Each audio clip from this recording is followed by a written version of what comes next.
सहनावतु सहनौ भुनक्तु सह वीर्यं करवावहै तेजस्विनावधीतमस्तु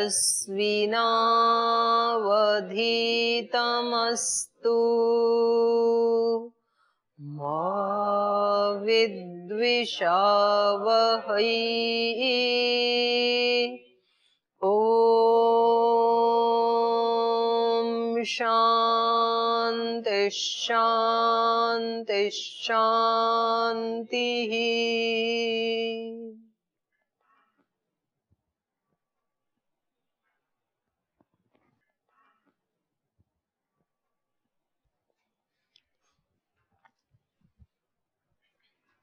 तो पिछले वाली कक्षा में हमने पढ़ा था कि जो शास्त्र विधि को छोड़ करके जो तप करते हैं, दंभ से अहंकार आदि से युक्त होकर के और कामनाओं से युक्त होकर के राग आदि से युक्त होकर के जो करते हैं, वो उनका वो तप कैसा होता है? शरीरस्थम कर्षयन्तः, शरीर में स्थित जो आत्मा है उसको भी वो कृश करने वाला होता है, ऐसा तप। और अचेतस भूतग्रामम, और इंद्रियों को भी, भूतग्राम माने इंद्रियों का जो समूह है उसको भी कृश करता है। शरीर में स्थित आत्मा को भी कमजोर बना देता है, ऐसा तप, मनमाना तप, जो शास्त्र विधि के अनुसार तप नहीं किया जाता है, वो वाला तप। और इंद्रियों को भी कमजोर करता है। और माम च एव अंतः शरीरस्थम, आत्मा को कमजोर करता, ऊपर वाला जो शरीरस्थम माने आत्मा, और नीचे शरीरस्थम माम मतलब परमात्मा, तो वो मुझे भी कमजोर करता है। तो तान विद्धि असुर निश्चयान, पूछा था ना शुरू में ही, अर्जुन ने पूछा था ना कि जो जिनकी श्रद्धा तो है लेकिन वो शास्त्र विधि के अनुसार कर्म नहीं करते हैं, तो उनकी क्या गति है, उनको हम क्या माने। सबसे पहला जो श्लोक था, ये शास्त्र विधि उत्सृज्य यजन्ते श्रद्धयान्विता तेषां निष्ठा तु का कृष्ण सत्वम आहोस्वित रजः तमः, तीनों में से कौन सी है उनकी निष्ठा? सात्विक, राजसिक या तामसिक? जो शास्त्र विधि को छोड़ करके यजन तो करते हैं, यहाँ यजन का मतलब है तप करते हैं, कुछ भी कोई भी कर्म करते हैं, लेकिन कैसे करते हैं? श्रद्धान्विता, उसमें पूरी श्रद्धा होती है उनकी। जो लोग आतंकवाद आदि को ज्वाइन करके आतंकवादी हैं, तो वो अपना काम कैसे करते हैं? श्रद्धा से करते हैं या अश्रद्धा से करते हैं? गलत काम पूरी श्रद्धा से करते हैं, मतलब उनकी जान निकल जाए लेकिन राज नहीं उगलते हैं। उनको पहले ये ट्रेनिंग दे दी जाती है कि आप कहीं पकड़े भी गए तो भले ही आप मर जाना, लेकिन आपको बताना नहीं है। तो वो इतने श्रद्धावान होते हैं अपने उस ट्रेनिंग के प्रति, अपने उसके बॉस के प्रति, कि वो बिल्कुल नहीं बताते हैं। उनको कितनी भी पिटाई करो, जेल में बंद करो, कुछ भी यातना दो उनको, तो इनकी श्रद्धा तो होती है। तांत्रिक आदि हैं, वो जो अपनी तंत्र आदि की जो क्रियाएं करते हैं, लेकिन शास्त्र विधि उत्सृज्य, पहले क्या बताया था? 16वें अध्याय में क्या बताया था कि जो भी कर तू श्रद्धा पूर्वक कर, बिना श्रद्धा के करोगे तो वो आपको बांधने वाले कर्म हो जाएंगे। यह शास्त्र विधिम उत्सृज्य वर्तते कामकारतः न स सिद्धिम अवाप्नोति न सुखम न पराम गतिम तस्मात् शास्त्र प्रमाणम ते कार्य कार्य व्यवस्थितौ ज्ञात्वा शास्त्र विधिना उक्तम कर्म कर्तुम इह अर्हसि। तो भाई जो भी करो शास्त्र विधि के अनुसार करो और उसको भी श्रद्धा पूर्वक करो। तो इन्होंने कहा शास्त्र विधि तो जो जानते नहीं है लेकिन श्रद्धा पूर्वक करते हैं, तो उनकी निष्ठा को हम क्या माने। तो यहाँ 6ठे श्लोक में उसका उत्तर दिया, तान विद्धि असुर निश्चयान, उनको निश्चित रूप से क्या मानो, असुर मानो। तो हम अपने जीवन में ना कई बार हम कर्म तो करते हैं और खूब लग के भी करते हैं, लेकिन बड़ों के बताए अनुसार नहीं करते, शास्त्र विधि के अनुसार नहीं करते, गुरु के बताए अनुसार नहीं करते। तो वो इतनी सारी फिर जो मेहनत है ना, वो भी कुछ रंग नहीं लाती है, मतलब उसको करके मन प्रसन्न नहीं होता है। जो अहंकार पूर्वक किया जाता है, हठ पूर्वक किया जाता है कि मैं आपको करके दिखाऊंगा, आपने मेरे दोष दिखाया, आपने मेरे को दोषी बताया, अब आपको मैं बताऊंगा मैं क्या चीज हूँ।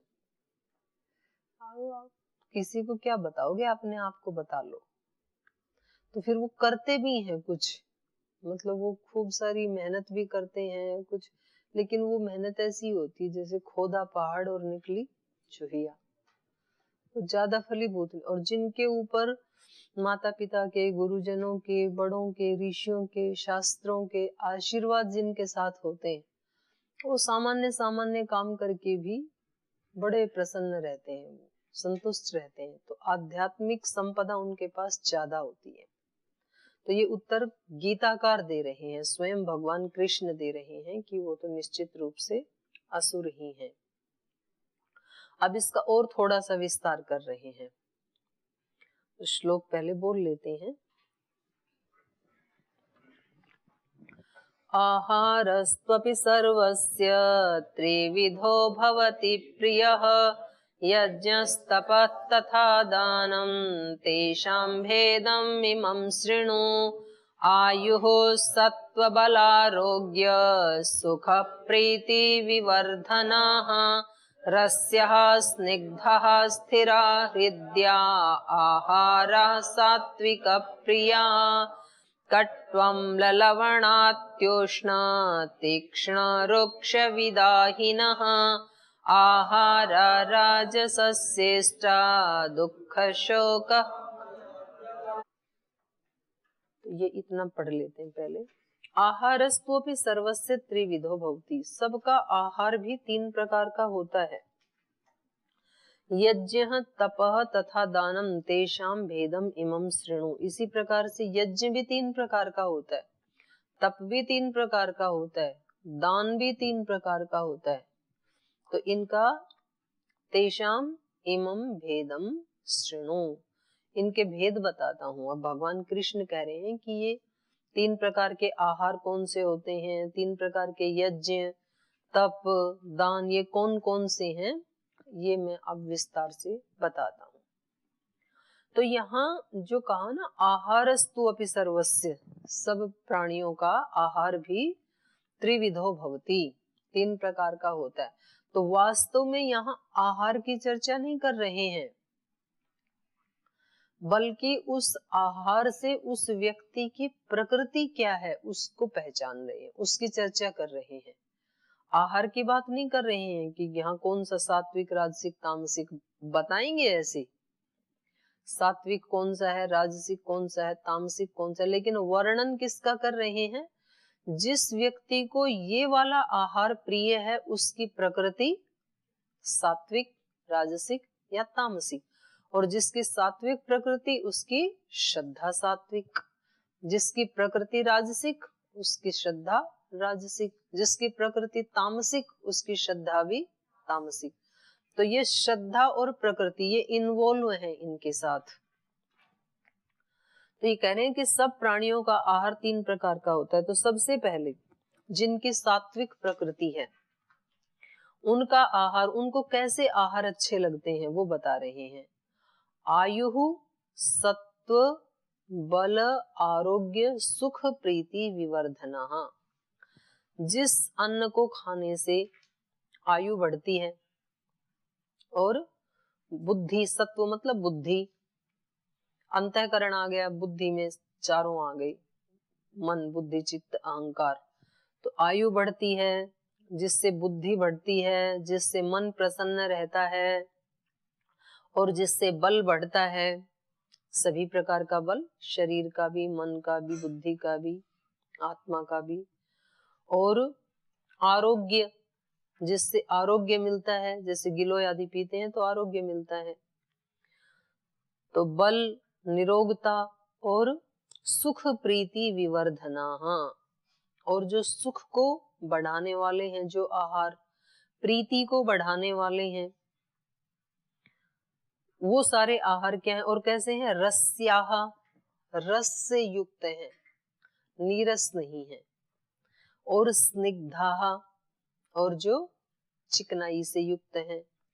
और स्थिरा हृदयाः, हृदय को स्थिर और रुचिकर लगने वाले हैं, हृदय को रुचिकर लगने वाले और स्थिर रखने वाले हैं। ऐसे आहार क्या हैं? सात्विक प्रियाः। तो यहाँ और स्पष्ट कर दिया 8वें श्लोक में, ऐसे ये जो आहार हैं ये सात्विक प्रिया, ये सात्विक व्यक्ति को प्रिय लगते हैं। तो वर्णन किसका हो रहा है? सात्विक प्रकृति वाले को कौन से आहार प्रिय लगते हैं, ये है प्रश्न। कि जिसकी प्रकृति सात्विक है, कैसे पहचाने कि इस व्यक्ति की प्रकृति सात्विक है या राजसिक है या तामसिक है, कैसे जाने? या हम स्वयं की भी कैसे जाने कि हमारी कौन सी प्रकृति है? तो कह रहे हैं कि जो सात्विक प्रिय होगा, जिसको सात्विकता प्रिय है, उसको ऐसे वाला अच्छा लगता है आहार। तो अब ये तीनों प्रकार के बताएंगे, तो फिर आप अपना अपना जो है ना, हम खुद डिसीजन कर लेंगे कि हमारी वाली प्रकृति कौन सी है। नहीं तो व्यक्ति को कई बार दिक्कत आती है कि मेरी कौन सी प्रकृति है, पता ही नहीं चलता है। एक झोंका इधर आया वो इधर उड़ा के ले गया, एक उधर से आया वो उधर उड़ा के लेके गया, तो ऐसे ही इधर उधर ही घूमते रहते हैं फुटबॉल की तरह से। हमें नहीं पता होता है। हमें कोई व्यक्ति आकर के एक टैग लगा देता है, आप तो बड़े अच्छे व्यक्ति हैं, तो हम सोचते हैं हम तो बहुत अच्छे व्यक्ति हैं। फिर कोई दूसरा आता है, बोले महानिकम्मे हो, तो एकदम से ऐसे फिर हवा निकल जाती है, बहुत निकम्मा हो, ये अपने आप को पता नहीं क्या समझते हैं, मेरे को निकम्मा बता रहे हैं। फिर कोई तीसरा आके कहता है कि नहीं, वो तो सबकी अलग अलग दृष्टि है, आप तो बड़े, आपके हाथों की जो रेखाएं हैं बड़े होनहार हैं आप तो हम फिर मान लेते हैं इनके कहने से क्या है, मेरी रेखाएं बहुत अच्छी। तो कई बार चीजें ना, कोई हमारे को जैसा स्टेटमेंट दे देता है, हम वैसा मान के और अपने आप को फिर वैसा ही आचरण करने लगते हैं। तो इससे भी पहचान होती है, आहार से भी। हमें आयु बढ़ाने वाले आहार अच्छे लगते हैं या आयु घटाने वाले अच्छे लगते हैं? अब बात यह, आयु बढ़ाने वाले कौन से हैं और आयु घटाने वाले कौन से हैं? आयु बढ़ाने वाले आहार कौन से हैं जिससे आयु बढ़ती है? सिद्ध घी पे टूटे, सबसे पहले घी। मतलब ऐसे पियोगे क्या घी भर भर के? कोई रोटी राटी तो बताते, चावल रोटी कुछ नहीं बताया। करे धीरे धीरे आ रहा हूँ। वो तो स्निग्धा में आएगा, नीचे वाली लाइन में घी चिकनाई वाले। पहले सबसे पहले दूध इस पे टूट के पड़े। ब्रह्मचारियों को घी इतना प्रिय क्यों होता है? स्वामी जी महाराज भी पीपे के पीपे मंगवाते थे अपने घर से। पीपे समझते हो? कनस्तर। आयु को बढ़ाने वाले कौन से आहार हैं? हाँ बताओ जरा, क्योंकि आपको भी आयु बढ़ानी। कौन से आहार आयु को बढ़ाने वाले हैं?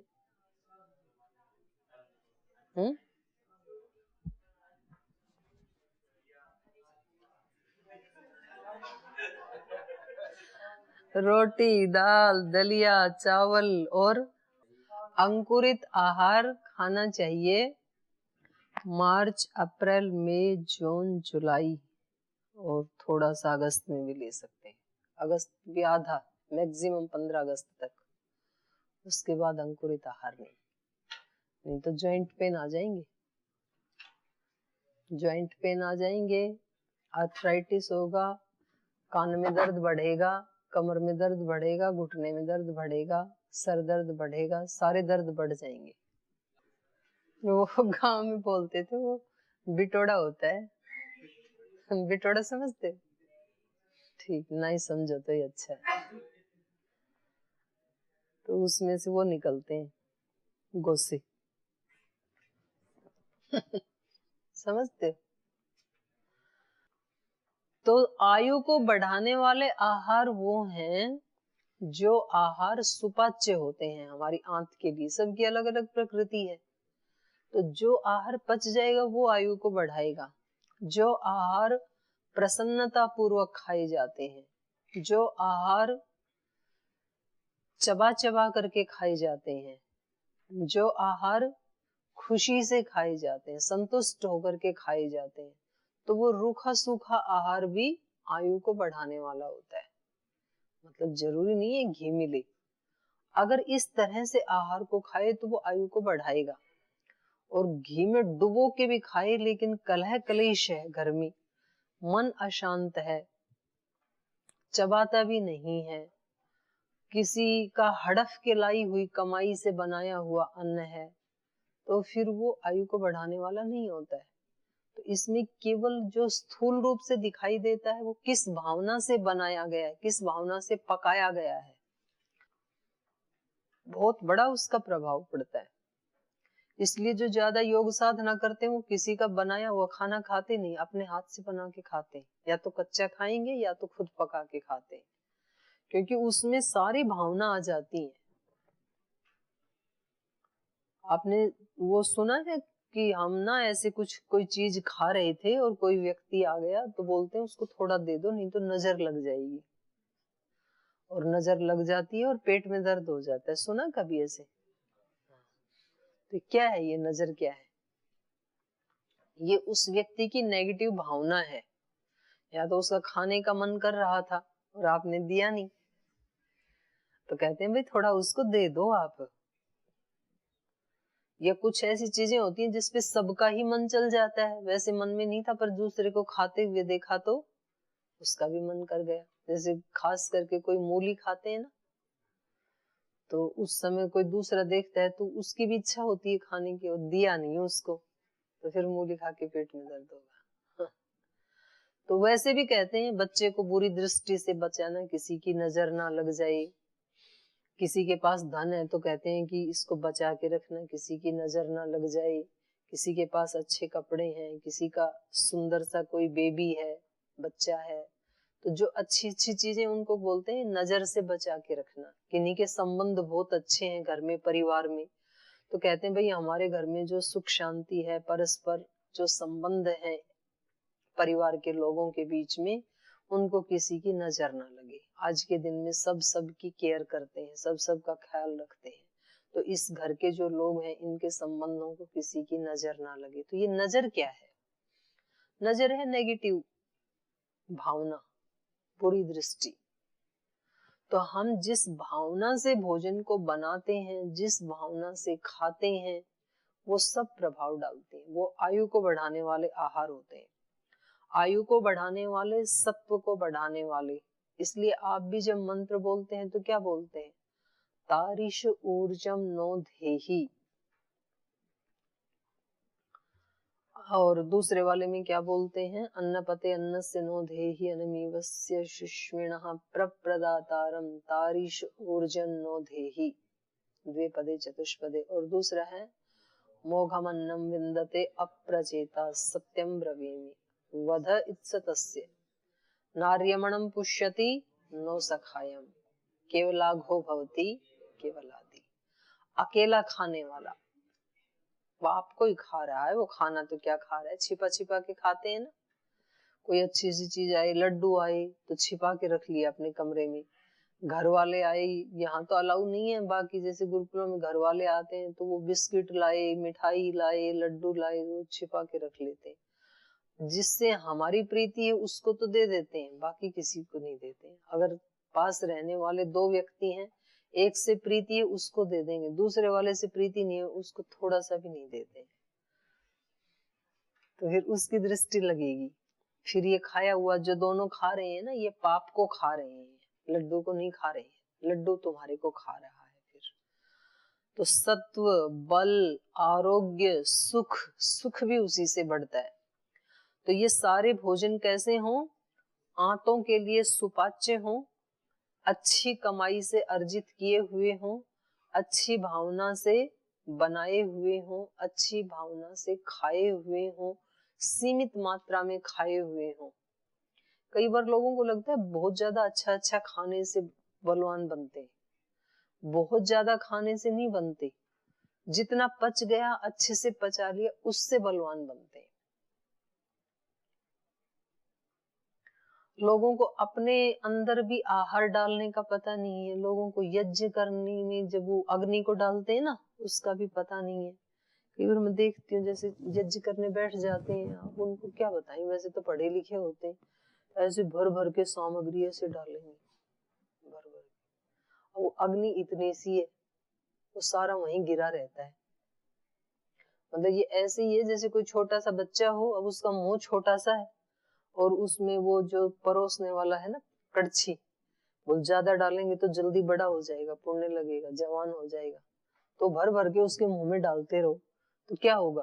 थोड़ा नाक पे गिरेगा, थोड़ा इधर गिरेगा, थोड़ा इधर, थोड़ा इधर, और थोड़ी देर में इधर, फिर बच्चा भागना ही चाहेगा वहां से। तो ऐसा हाल हम अग्नि का भी करते, हवन करते समय ना।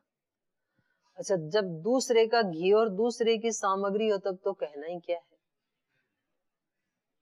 अपने घर में हो फिर भी देख लेते हैं, यहाँ तो वो बोलते ना, चिने चिनाई मंदिर में जय बोलने में क्या जाता है, अपन ने थोड़ी चिना है उसको। तो फ्री का चंदन खूब घिस रघुनंदन। कौन से पैसे लगे? पैसे तो नहीं लगे हैं, लेकिन आपका संस्कार गलत बन रहा है और वो वेस्ट हो रहा है। जो अग्नि जल रही थी उसको और बुझा दिया, उसके ऊपर इतना घी सामग्री डाल दिया, बाद में वो पूरे दिन तक भी नहीं जलता है। सुबह डाला था तो शाम को भी देखोगे ना तो अध कचरा उसमें मिलेगा। ऐसा हमारे पेट में भी होता है, आंतों में भी होता है। डालते ही जाते, भूख नहीं है तो भी। नाश्ता किया, फिर 2-3 घंटे के बाद कुछ आपको तो मिलता नहीं है, यहाँ पे टाइम से मिलता है। घरों में ऐसे डालते रहते हैं, कभी चाय डाल दी, कभी बिस्किट डाल दिया, कभी नमकीन डाल दी, कभी आइसक्रीम डाल दिया, पॉपकॉर्न डाल दिया, फिर पराठा भी डाल दिया, फिर चावल दाल भी डाल दिया, जो जो आता गया डालते गए डालते, फिर वो सड़ जाता है यहाँ पे, फिर बीमारियां होती हैं।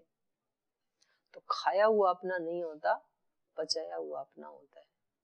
और प्रसन्नता से थोड़ा थोड़ा खिलाए तो वो लगता भी है अंग में। ऐसे ही अग्नि में थोड़ा थोड़ा डालें घी सामग्री तो अग्नि के माध्यम से सब देवताओं को पहुंच जाता है, वो अनंत में लीन हो जाता है, यही पड़ा नहीं रहता है। तो यज्ञ की पहचान ये है कि यज्ञ करने के बाद हवन कुंड में कुछ दिखना नहीं चाहिए, सामग्री आदि गिरी हुई, वो सब खा लिया तब तो यज्ञ करना सार्थक है। और वहीं पड़ा है या दबा हुआ है तो फिर वो निरर्थक है।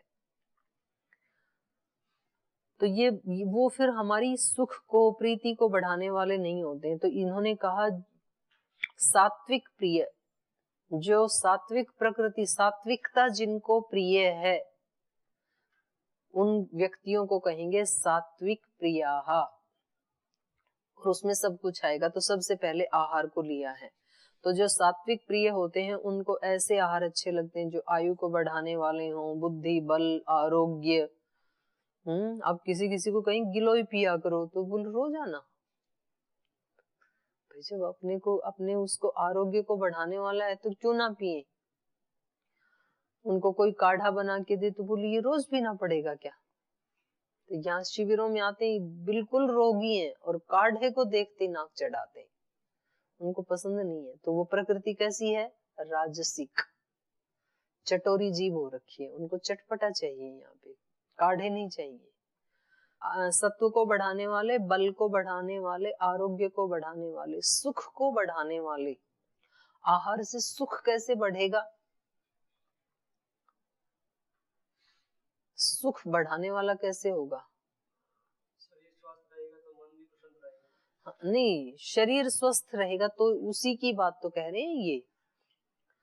सुख प्रीति विवर्धन, सुख और प्रीति को बढ़ाने वाला आहार कब बनता है?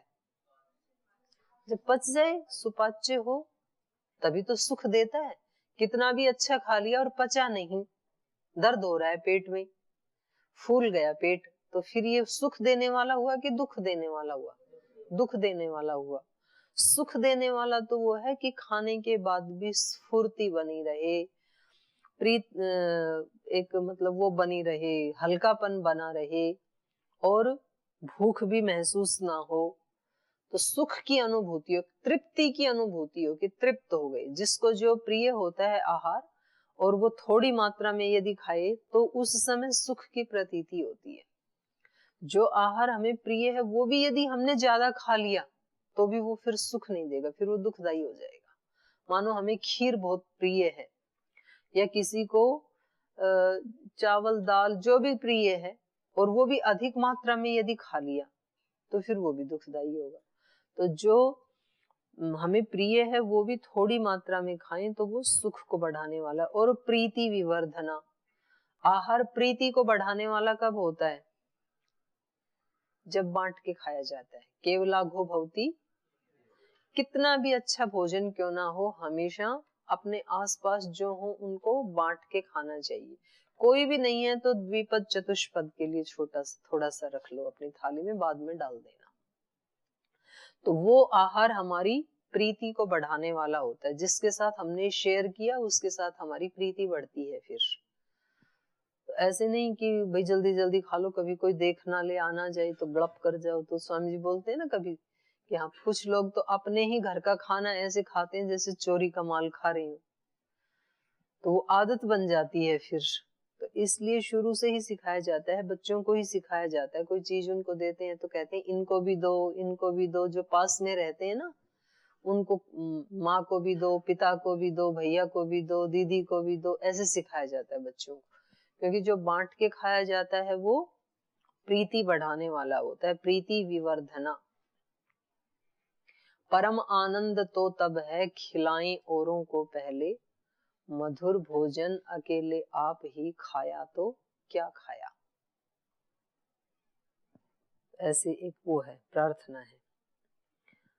रस्या, रस से भरे हुए हों वो, रसीली चीजें जिनको अच्छी लगती हैं, गन्ना है, संतरा है, मौसम्बी है, अनार है, जिन जिन में रस होता है ना, खरबूजा है, तरबूजा है, ऐसे आहार जिनको पसंद होते हैं तो उन व्यक्तियों की प्रकृति सात्विक होती है। ऐसे गीताकार कह रहे हैं। रस्या स्निग्धा, अब आया ये आपका नंबर। तो चिकनाई युक्त, रूखे सूखे ना हो, बासी ना हो। तो चिकनाई का मतलब ये नहीं है कि फिर मतलब अपने गौ से भी उस गाय के घी से चौपड़ने लगो। हमारे यहाँ तो यही होता है पतंजलि में कि बाबा जी की यहाँ फैक्ट्री है तो कम से कम 20 किलो घी का हवन होता है रोजाना, सब उनमें संस्थानों में लगा करके। लगभग 3-4 किलो घी तो मैं ही रोजाना अग्नि में डालती हूँ। लगभग 1.5 किलो सुबह, 1.5 किलो शाम को, कभी कभी 2 भी, 1.25 भी हो जाता है। और फिर ऐसे सब जगह का लगाओ। लेकिन मैं ऐसे भर भर के बड़े वाला नहीं डालती हूँ, वो यज्ञ इतना लंबा होता है इसलिए उसमें लग जाता है। पर कुछ तो भर भर के भी बहुत ज्यादा, मतलब वो खा ना सके अग्नि, उतना भी डालते हैं।